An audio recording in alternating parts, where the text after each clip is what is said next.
ก็ว่าเสียใจกันมาหันนับไปได้นะก็ว่าเป็นโกรธจะสีหรือว่ามาไปเอาสีมันขอคิดว่าจะได้น้องฮาลินเลยบ่จบเลยสวยเงินค่ายหมกจ้องมื้อแรกก็ซื้อใหม่แล้วทิมไปช่างว่านี่ว่า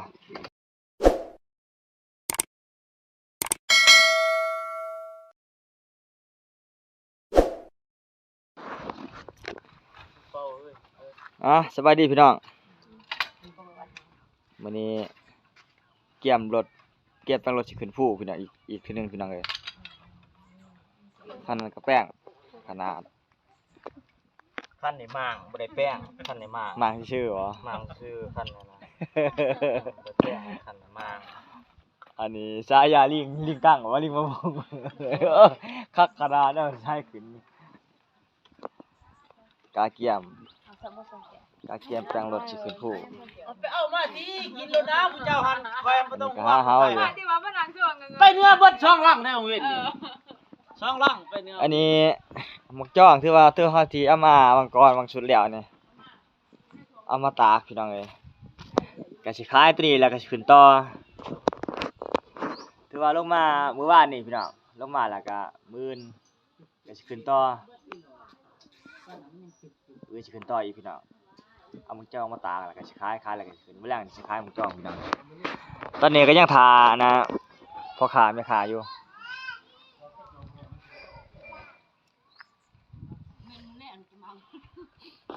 นี่เกี่ยมชิงไว้ทาพ่อค้าเพิ่น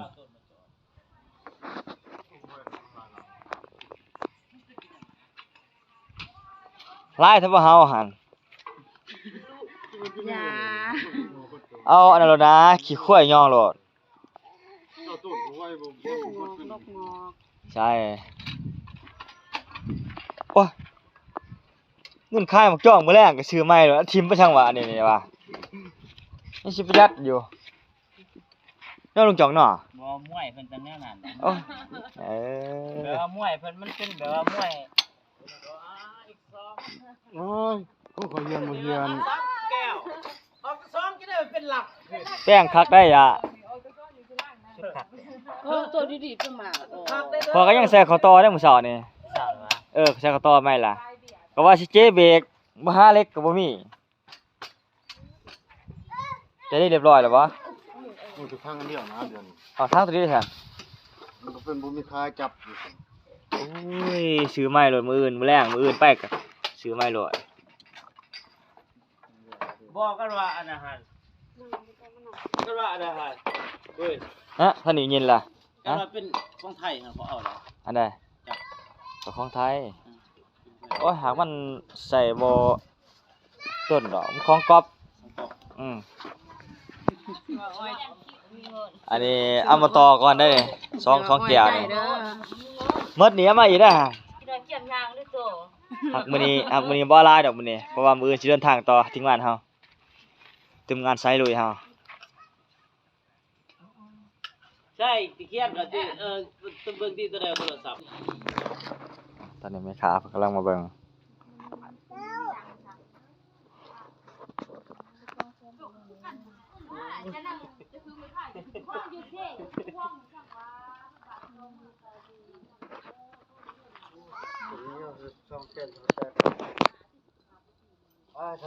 เด้อ2,900เด้อเยื่อนพ่อใหญ่บันไดจะได้ลูกไปจะได้ยินรู้แล้ว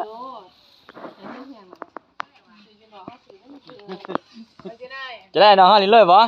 จบเลยวันนี้ได้พันยังตกจะมาต้มไว้เถอะวันนี้ได้พันยังตกเตรียมพร้อมก่อนได้ไหมหรือว่าเช็ดลาบเลือดแป้งได้เงินไปเอาอันนั้นมา210,000เว้ยก็จะขอ2,300,000เพิ่นว่ากัน2,10,000เพื่อมาหาเจ้าโหอยู่ที่เป็นจังได๋ได้ไปเลยอยู่คือว่าตอนนี้ข่าวเพิ่นมาเมียก็ติเอ้าลาไปได้กับผู้ละจอก็ติสิจ้องแล้วพี่น้องเอ้ยจ้อนี่งามเด้อเนี่ย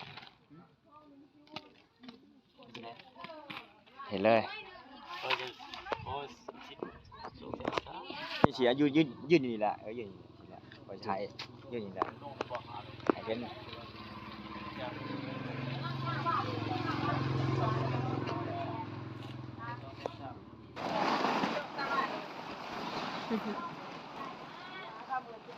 มีก็สาม ลุงไม่จะป้าสามมาป่ะ ตัวเองกู้ยากู้2 1เบอร์2 2 พอป้ายนะเจ๊ไปเอาอยู่บ้านเตรียมเครื่องอะไรจะพอ ไล่อ่ะเอารถใหญ่ไปเอาบางทีมันเขาคิดว่ามันไล่เราไปใหญ่คนมาเอา อันนี้จะใช้รถจ้างเมื่อวัน ได้ แต่เดี๋ยวเรายักมือให้มันแห้งอยู่ดอกเพิ่น อันนี้คนใหญ่นี่ไม่เห็นเป็นตัวเป็น ฮะ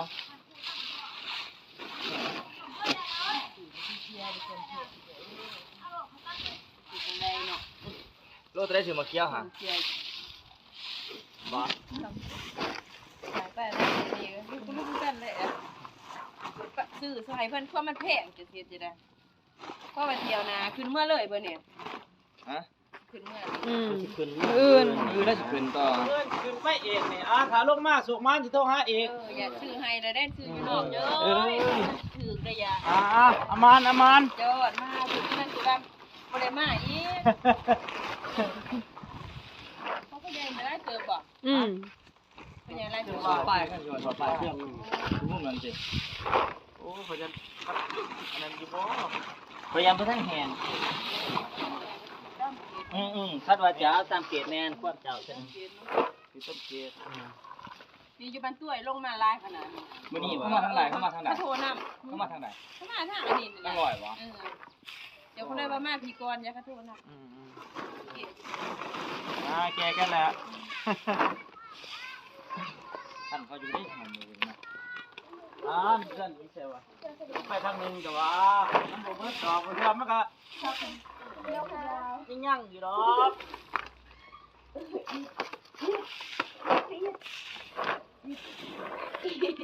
เวลามา ใส่ไปแล้วมันขืน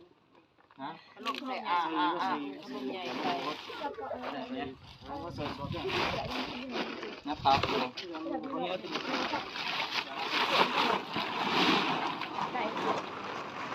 ได้ยืนบนโดนมา แล้วไปเกียร์เด้อ เนาะ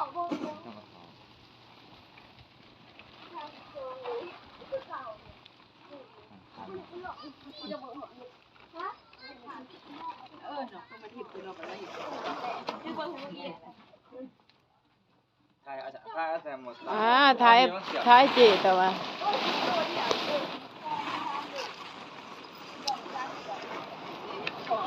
นี่ยังบ่ใส่ลายมันหลุดเอาออกเส้นนี้ยับ น่าคลายง่าย แม่นเลยนะ ให้กำลังใจตัวเองเอ้าเก็บไปจืออย่าคลายเครื่องอยู่กับตลาดพังเด้อะใช่ป่ะอยู่กับเจ๊ข่อยก็ยังจือบ่ไปถือซอยเอื่อยอยู่ไปโหลดยาสิตื้ม เมื่อเว้นร้านจะบอกยังขายอยู่เดือนน่ะ อันนั้นให้เอื่อยให้น้องมาคาย อยู่ซุนได้ซุนขายในครับรูปพันธุ์น่ะบ่เอาไปซื้อหาแม่นล่ะร้านเพิ่น ผู้นี่ล่ะก็ไปซื้อบ่ได้สิไปซื้อน้ำดอก ไปซื้อแต่อย่า ร้านเพิ่นเอากันหยังบ่ ผู้นี่ล่ะไปมื้ออื่นก็ไปแวะซื้อเอง อันนั้น แล้ว ช่ เพิ่นซื้อซอยโต้ซื้อ วงสอ ซ ด อย ตั เพิ่ ง น เรื่ แห อง ละ กับเพิ่นเลยโหลดติด มาชิงมาเจ๊มาจดเบิ่ง เอาขึ้นบัดเดียวเลยโหลด เอาไปเป่าใหญ่ขึ้น เอาติดตัวนั้น เอาตัวมันใหญ่ขึ้นก่อน เทละหน่อยเอา ตอนนั้นซอกเก่า นั่นซะเก่าบ่ใส่ดอกจองบ่ใส่ บ่ใช่ว่า เทละหน่อยเทละหน่อย เท่าได้ 45 เอาใส่เลยใส่เลย ใส่เบิ่ง สิได้46เนาะ 74 74 74โล 70กับ14ล้านไรก่อนเนาะ ไล่กันติ เท่าเนาะ มาเอาลง เอาลงหอดปุ่นเตียงบนรถเล่าปุ่นเตียง เอาละสิเอามาด้วยบ่ บ่เจ๊สิเอาเมื่อเลยบ่ อันนี้มัด ตัวนี้10หรือบ่นี่เท่าไหร่ ตัวนั้น ก็ว่าเสียใจกันบ่หันนับก็ได้นะก็ว่าเป็นโกรธ จะ4หรือว่ามา1 2 3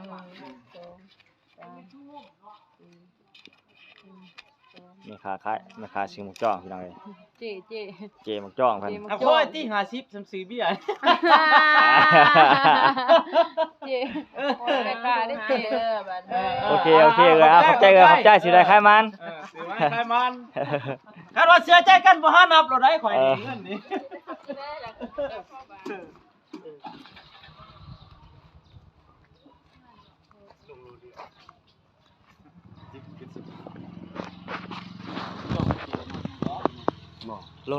ลงในเดียว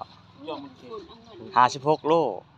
โล76โลเฮามาสิติดนี่ได้เท่าใด บ่เลยลูกสอง ลงโลป้าย มันสิ74เลย 74โลครึ่งยังนึงสิได้อันน่ะสิได้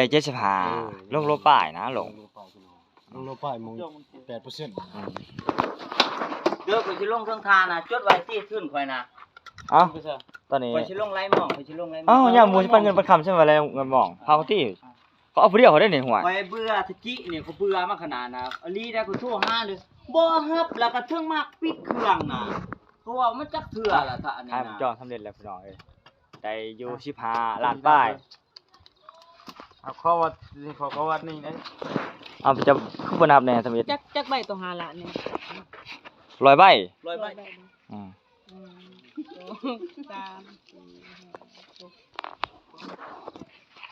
โอเคเพิ่นนับเงิน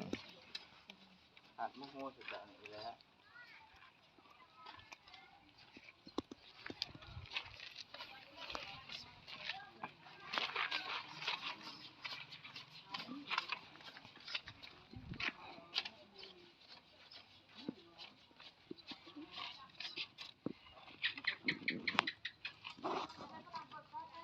เจสิยาเป็นเจบ่อยากเป็นเจ ได้70เท่าไหร่70 74 74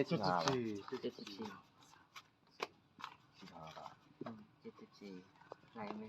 2,000 เดี๋ยวเราจะชม โอ้ข่อยยันปอบ เรือมีเรือ มีเศษ เพิ่ง บ่เทิงบ่ กูผู้ละใบ ก็คือเอง